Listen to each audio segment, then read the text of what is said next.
ఒక రోజు గణేష్ అంట వాళ్ళ ఫ్రెండ్స్ తో ఆడుకుంటా ఉన్నాడంట. అప్పుడు ఒక క్యాట్ ని చూసాడంట, పిల్లిని. ఆట పట్టియాలి బాగా అనుకుంటాడు. అవును.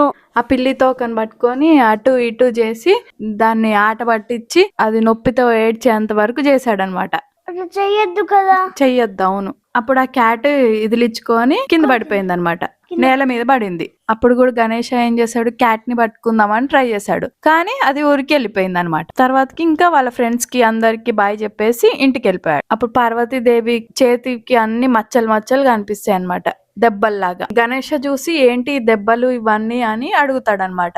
ఎవరి వల్ల ఈ దెబ్బలన్నీ అని అడుగుతాడనమాట. పార్వతీదేవి అంటది, నువ్వే చేసావు, నీ వల్లే తగిలిన ఈ దెబ్బలన్నీ అంటది. షాక్ అవుతాడనమాట గణేష, ఆ వల్ల ఎలా అని. అయితే నేను నీతో ఆడుకోవాలనిపించింది, అందుకే పిల్లిలాగా మారి ఆడుకుందామని వచ్చా, కానీ నువ్వు నా తోక పట్టుకొని అటు ఇటు చేసి నాకు దెబ్బలు తగిలిచ్చావు అంటది.